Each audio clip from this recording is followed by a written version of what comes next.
in a little bit. We've got a couple more speakers for you today before we wrap it up for the afternoon.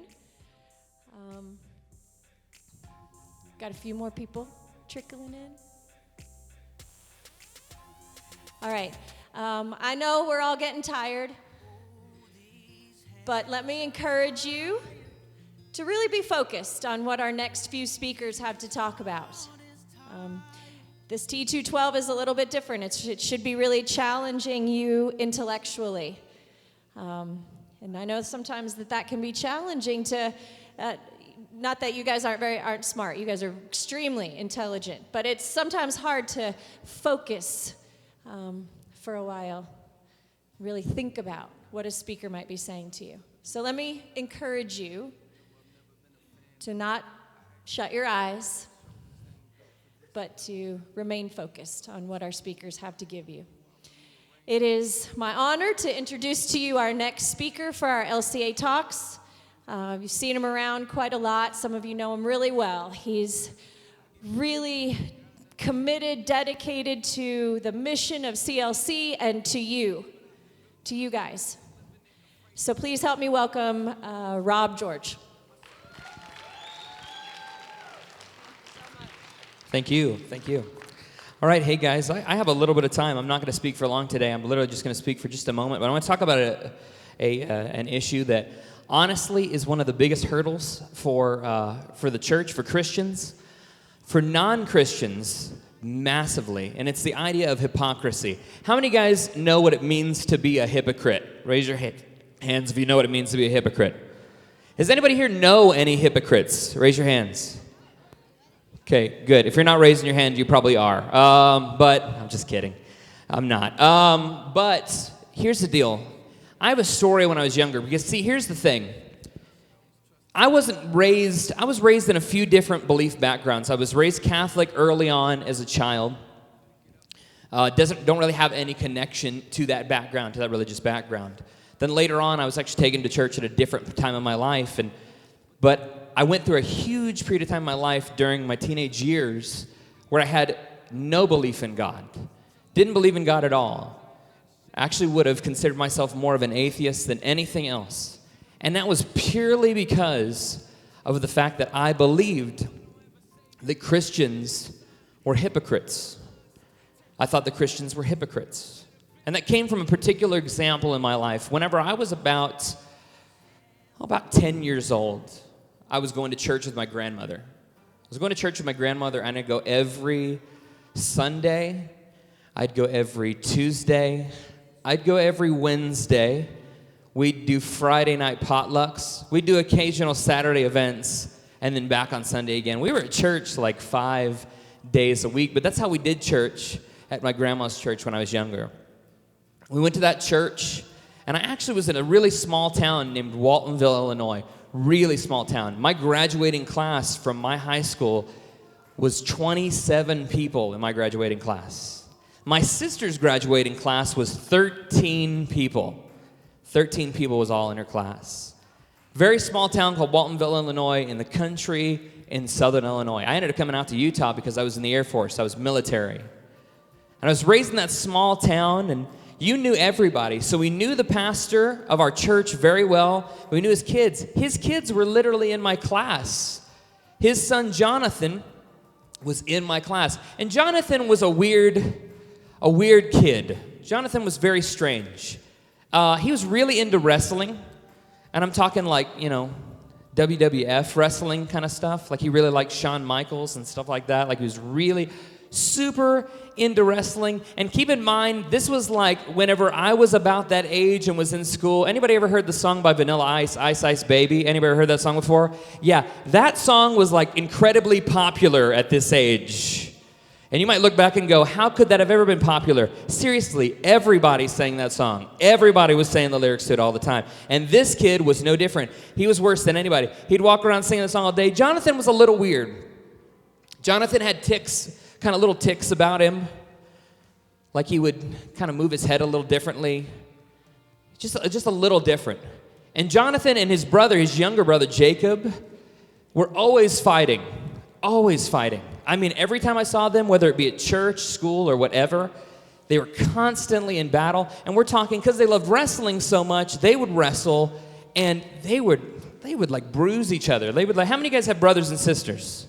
Ever wrestle with your brothers and sisters? Ever like bruise them and hurt them a little bit?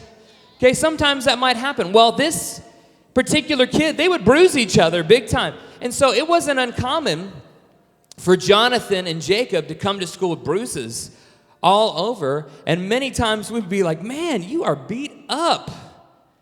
You are beat up. And he's like, oh man, my brother and I was Shawn Michaels.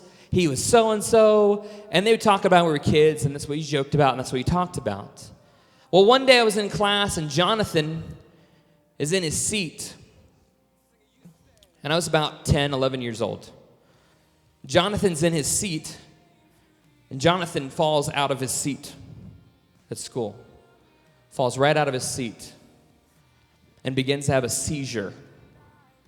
And the teacher grabs an eraser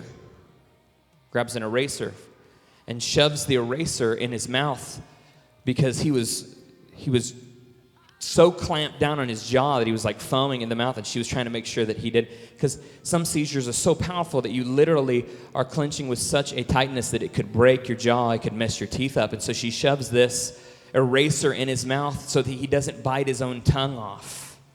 That's how much he's freaking out on the floor. And he is having a seizure, and everybody in class, and they get everybody out of the class. They're like, go, we're going to have you guys go to the gym. We all go to the gym. And I remember seeing him on the floor. I sat right next to Jonathan. Remember, there were only 27 in my graduating class. In elementary school, there were like 20 of us.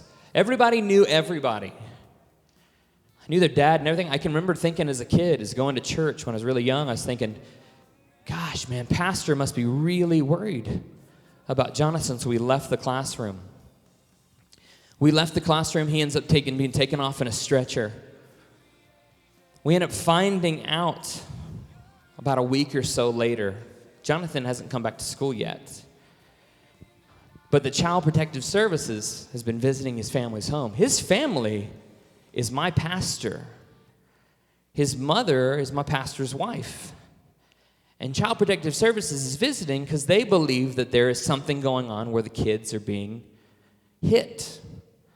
There's something happening, abuse that's happening to the kids. And I keep thinking to myself, there's no way that would even be possible, because this is my pastor. Why would he ever do this? And I remember hearing, as those kids are taken away from their parents, a few weeks later, they're taken away from their parents, because we end up finding my senior pastor and his wife were beating their kids so severely that they were causing brain damage in Jonathan and Jacob. Those kids were bruised, bloodied, and beaten by their pastor parents.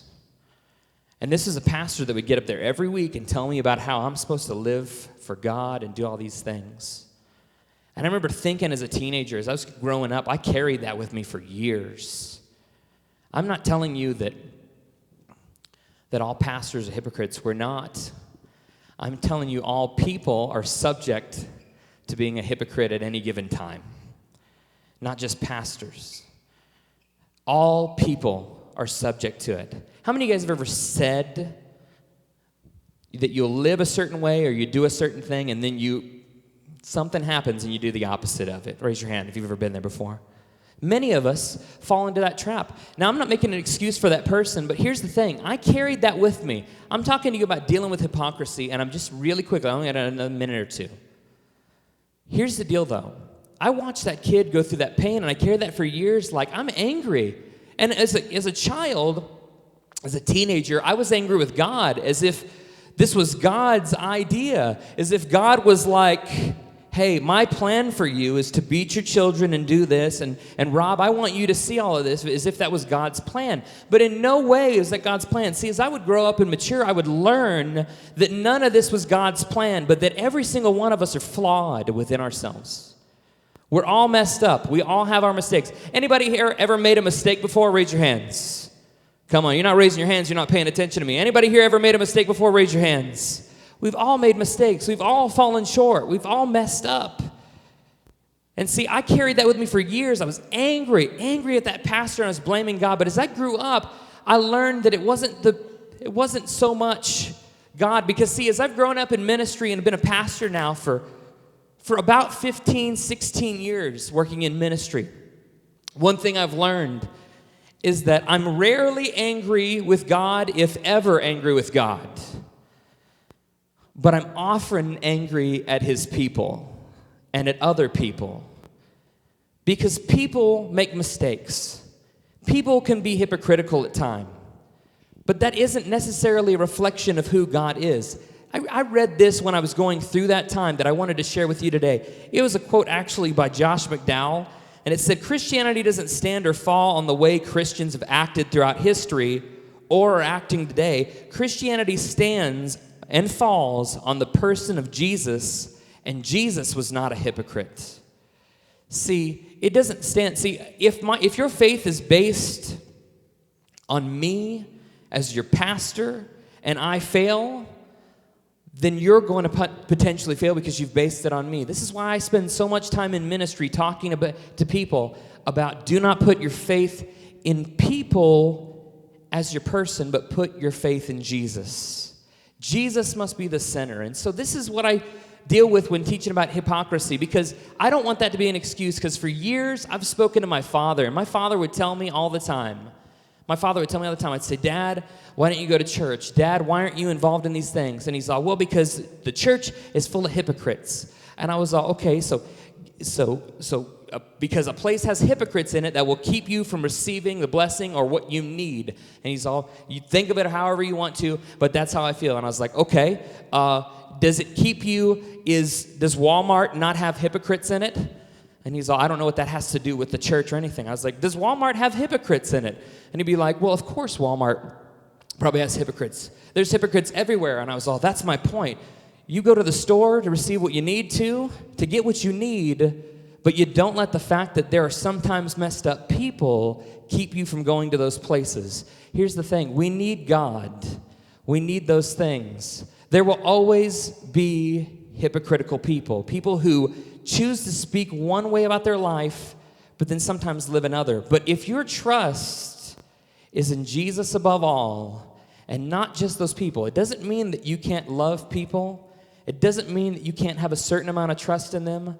But if your number one, if your foundation is built upon God, He's your everything, that will help you stand strong when you have a moment in your life happen, like I had happen to me in that classroom that day, when I saw someone who I believed to be the epitome of what God looked like not show up that way. And so I encourage you that as you continue to hear about caring about what Christianity truly is, I pray that you have a soft heart, that you hear about grace, that you hear about God's love, that you think.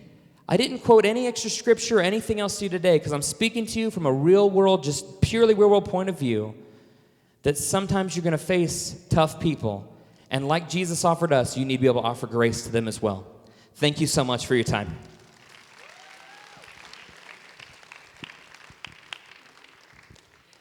Thank you, Pastor Rob. Really appreciate your message. All right, everybody stand up and stretch a minute. Some of you are getting sleepy. I know, I understand. Stand up and stretch. Wake yourself up.